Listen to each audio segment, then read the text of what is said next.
Okay, George W. Bush, you have a problem. You've got a big decision to make. It's one of the biggest decisions that an American president has ever had to make. Your advisors, your top military, national security, intelligence advisors, come to you with a proposal.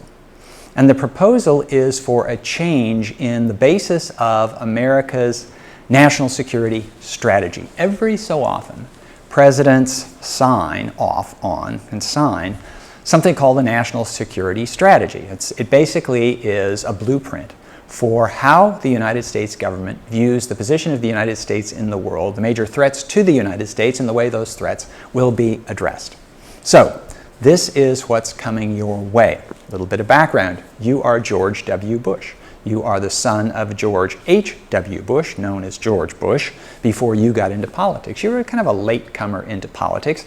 It was really, you were 40 years old before you decided to get into the family business and go into politics. Your grandfather had been in politics, your father had been in politics, vice president, president of the United States, and you just decided to do other things before you found your calling. You were elected governor of Texas. And then after re-election as governor of Texas, you were elected president of the United States in a very close and bitterly contested contest in the year 2000. When you entered office at the beginning of 2001, you did not have in mind that you were going to be primarily a foreign policy president. You didn't have experience in foreign policy. You hadn't shown much interest in foreign policy. If anything, you were looking for tax cuts. This was the new Republican gospel, and you were a Republican president. So let's cut taxes and try to trim regulations, trim spending, cut taxes, and that's kind of it. Big programs, big agenda. No, that wasn't for you. Then, on September 11th, 2001, this is well within your first year, the United States suffers a devastating attack by terrorists connected to Al-Qaeda. And planes hit the World Trade Center in Washington, World Trade Center in New York, the Pentagon in Washington. Another one apparently was going to target the Capitol or the White House, but it crashed in a field in Pennsylvania after the passengers apparently got wind of what was up, fought their way into the cockpit and made sure the plane crashed where it wasn't going to kill anybody else instead of in the middle of Washington, D.C. Anyway, the terrorist attacks of 9/11, they're really a wake-up call to you, and you decide that, oh my gosh, I have to be the foreign policy president. You had not intended to launch any wars, but you immediately, almost immediately, launch a war of, partly reprisal against, it's a war against Afghanistan. More precisely, it's a war against the regime in Afghanistan led by the Taliban that allowed Al-Qaeda to train in Afghanistan. And when the regime in Afghanistan would not turn over Osama bin Laden and other Al-Qaeda leaders, you send in the troops. So the United States goes to war in Afghanistan, and as it turns out quickly, against the regime in Afghanistan, which for understandable reasons puts up a fight. And the American war in Afghanistan begins. And almost nobody in the United States objected, at least at first, to the American war in Afghanistan, because Afghanistan was where the attacks of 9/11 were planned and practiced for. And so the United States had the right, pretty much every American, a lot of people outside the United States agreed, the right to clear out those camps so that they wouldn't be a danger to the United States in the future. Okay. Meanwhile, however, some of your advisors, some who had experience that ran back to the administration of your father, George Bush, who had fought a war against Iraq under Saddam Hussein. Saddam Hussein, the longtime leader of Iraq, had annexed Kuwait.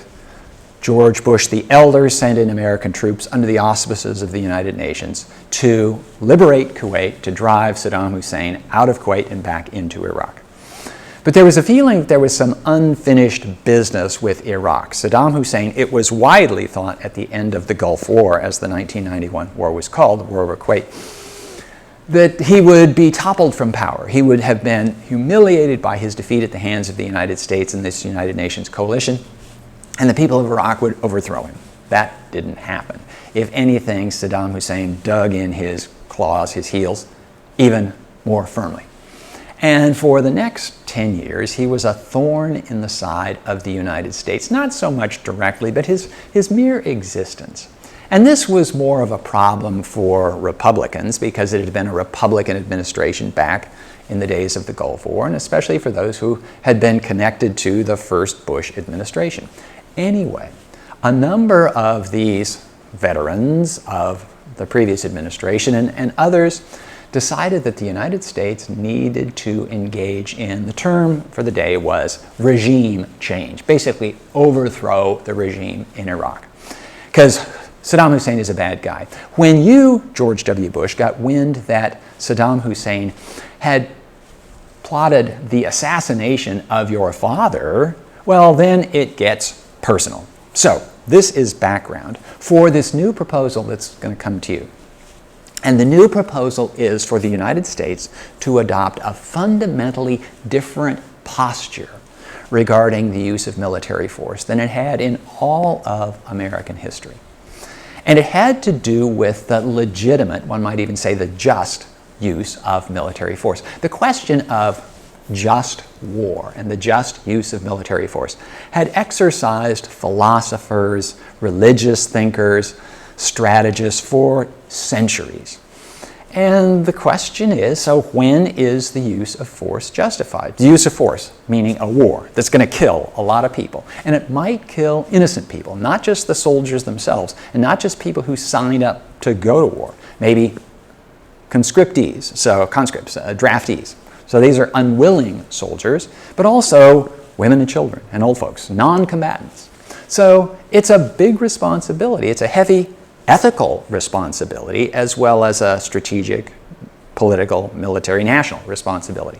And anybody who wields the military force, the military establishment of the United States, the largest, most powerful in the world, has to pay attention to this stuff. So, the United States had generally adopted the principle, American presidents had generally adopted the principle, that the United States did not wage offensive wars. If the United States was attacked, of course, then the United States would defend itself, often defend itself far from America's home territory, but defend itself nonetheless. So the model for this kind of war was World War II. The United States was attacked by Japanese forces at Pearl Harbor in Hawaii, then an American territory, and more than 2,000 Americans were killed. And this was a sneak attack, and therefore the United States had no alternative to declare war against Japan. And this is what happened. And shortly after the United States declared war on Japan, Hitler's Germany declared war on the United States. Germany was an ally of Japan, and so the United States was at war. So World War II was a clear case of other countries' aggression against the United States fighting back. Now, fighting back very vigorously, and fighting back using the most powerful weapons at its disposal, including the atom bomb at the end of the war. But this was the model, okay? So World War II, in American thinking, is often called the good war because it was justified on moral grounds like this. The wars after World War II, a little bit different. So the war in Korea, this was not an attack on American soil, but nonetheless, the United States went to the aid of South Korea against communist North Korea under the thinking of the Cold War that a victory for communism anywhere is a defeat for democracy everywhere. Furthermore, in the case of the Korean War, the United States had the authorization of the United Nations for one of those rare cases during the Cold War. The United States got involved in war in Vietnam, again, defending an anti-communist ally, South Vietnam, against an attack from the communists of North Vietnam. Again, this was a war not on American soil, and the communists of North Vietnam, no more than the communists of North Korea, threatened American soil. But under the thinking of the Cold War, once again, if the communists win in Vietnam, then it will do damage to, democracy around the world and American interests. So this was the general thinking. The war in Kuwait, the Persian Gulf War of 1991, this was a war for the liberation of a country that had been attacked and occupied by another country. Once again, Kuwait, this wasn't American territory. American soldiers hadn't been killed in the invasion of Kuwait. But nonetheless, the United States felt it was justified in going to war to liberate Kuwait. And it's important that the American war for the liberation of Kuwait was limited in its goals. And it did receive authorization from the United Nations, but the authorization was to liberate Kuwait, not to overthrow the government of Iraq. And the elder Bush, your father, George W. Bush, had stopped short of overthrowing the regime in Iraq. Saddam Hussein was still in power. Okay, this is all background for 9/11. And in 9/11, the world seemed to change. Because in 9/11, the world, Americans, became very aware that a war in this modern age of, the term of art is asymmetric warfare. In the old days, a big army would go against another big army and they'd clash.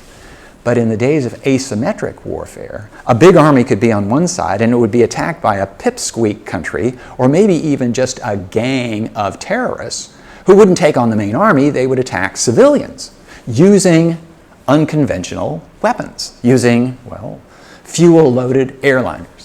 So it was the thinking that 9/11 starts a new era in threats to the United States and therefore requires a new way of thinking about American security. And the nightmare that was proposed to you, President George W. Bush, by your advisors is this. What if the terrorists of 9/11 had filled those planes, if the planes were filled not simply with jet fuel, but what if they were filled with nuclear weapons or chemical weapons or biological weapons that could kill hundreds of thousands, maybe millions in New York City or in Washington or up and down the East Coast? What if they got a hold of nuclear weapons themselves? And instead of just a plane crashing into the World Trade Center, what if a nuclear bomb went off when the plane hit the World Trade Center? So what then, Mr. President? So this gets you thinking, and well, you get thinking with the aid of your advisors. And what your advisors say is, you know, Mr. President, the time when we can wait to be attacked is done, because the next 9/11 might include an attack with weapons of mass destruction. WMDs was the abbreviation, and it usually means nuclear, chemical, or biological weapons. These things that can kill thousands, hundreds of thousands, millions of civilians indiscriminately. So, Mr. President, American strategy, American national security strategy has to be revised. Here's what we propose to do. Until now, the United States was on record as saying we do not attack other countries without provocation. And so within that just war theory, there was the idea of preemptive war. So if another country is preparing for war and it looks as though they're about to launch the war, if the planes are on the runway to take off toward you, then under this version of just war theory, you don't have to wait for the bombs to start dropping. If you can tell that the attack is imminent, you can shoot first. Just like if somebody breaks into your home brandishing a gun and points the gun at you, you don't have to wait for the robber to pull the trigger and shoot. You can shoot first. You can defend yourself that way. So that defensive strategy, that defensive war, it falls under the standard aegis, the standard rubrics of a just war. But it's crucial that the gun had to be drawn, and you have reason to think it's going to be loaded and about to be fired. That's called preemptive war. But our proposal, the proposal put to you, Mr. President George W. Bush, is for something that goes beyond that, called preventive war. And this is a war to prevent the other side from getting these weapons. It's to prevent that robber from ever getting a gun in the first place. This is what we propose. And the way we propose to implement it is that we're going to go after Saddam Hussein. We are going to invade Kuwait.